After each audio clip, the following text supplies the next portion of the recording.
Yeah, we are tracking what could be a pretty significant ice storm into southern, central, and southeastern Ontario, southwestern Ontario. Frank will have the details for you in just a moment on this developing story. Right now, though, let's find out what's developing in the traffic. Let's go to Carrie in the traffic center right now. Morning, Carrie. Good morning, Kevin. Yeah, we have problems that just happened on the westbound Gardner west of Jameson. So just as you're coming up to Parkside, it looks like two right lanes are blocked off right now.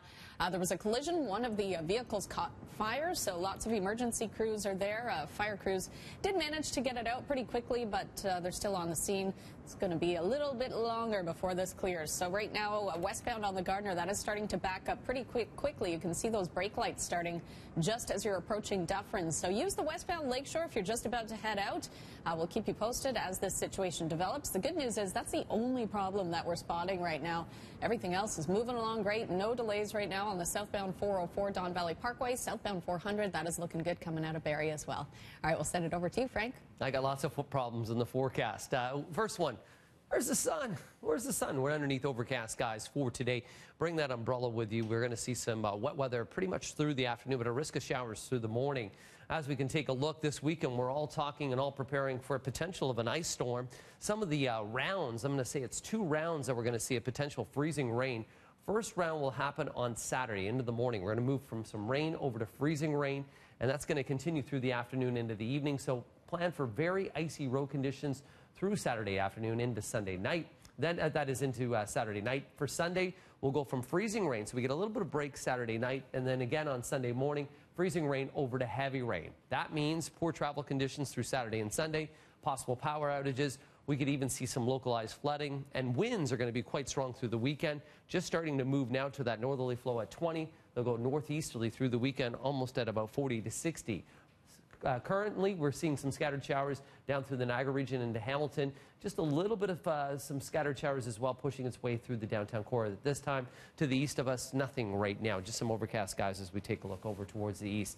Temperatures right now sitting at about 2. We're going to warm to only 4 degrees. Through the weekend, we hover near that freezing mark. Once again, on Monday, we'll still see some on and off shower activity. This system finally rolls its way out as we get into Tuesday, into Wednesday, and then Thursday, a daytime high of 8. Lots going on in weather, Mel.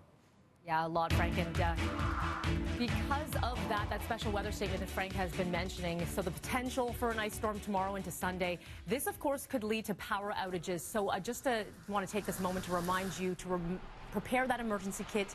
If you haven't already, things to consider putting in there: food, water, first aid, any medication, some basic tools and supplies, sanitation supplies, and of course, if you have any young ones or pets, to make sure you have things for them. The full list, torontohydro.com, is a good resource here if you're looking for preparing in this scenario. Now to some other news here. It is 6:33. A young man in critical condition for a shooting in the West End. And our Tammy Sutherland's live at the scene here. And you're speaking with first responders. Tammy. Yes, that's right, Mel. And it happened at about 1 o'clock this morning, just before 1, this shooting. When police arrived, we do know that one of the first officers on scene started working on the victim who was found here at the Bloor and Royal York area before paramedics even arrived. So right now we did get an update from police. This 21-year-old man still in hospital, still alive, still fighting for his life, but still in critical condition. So I'll give you a little look here of the scene.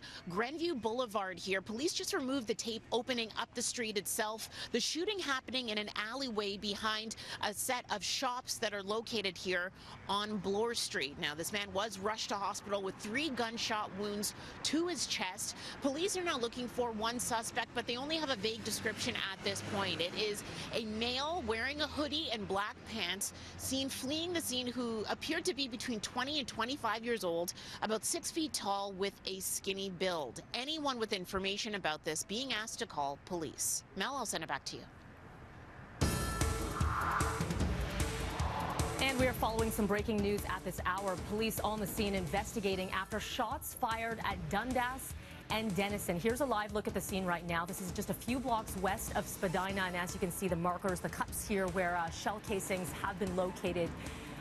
Police have closed off one of the eastbound lanes of Dundas, as well as a block on Denison, just south of Dundas, for this investigation. This is right across the street from Ryerson Elementary School. So far, no word if there were any injuries here, but police remain on the scene for this investigation. We'll let you know should anything change, especially when it comes to these road closures here.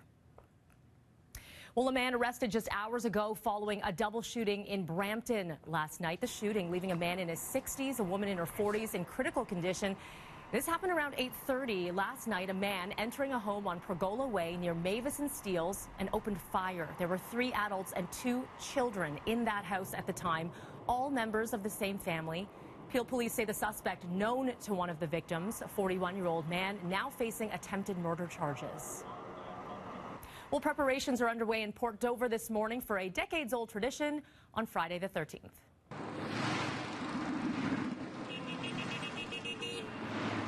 A rally of motorcyclists are set to take over the city's downtown, closing off Main Street.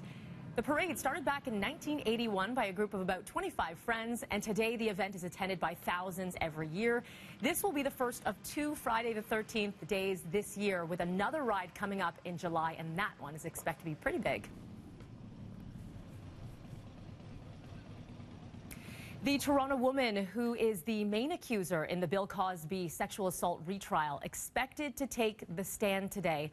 Andrea Constand claiming the comedian drugged and sexually assaulted her in his Philadelphia area home in 2004. At the time, she worked at nearby Temple University where she met the now 80-year-old. Cosby claims the sex was consensual and has pleaded not guilty.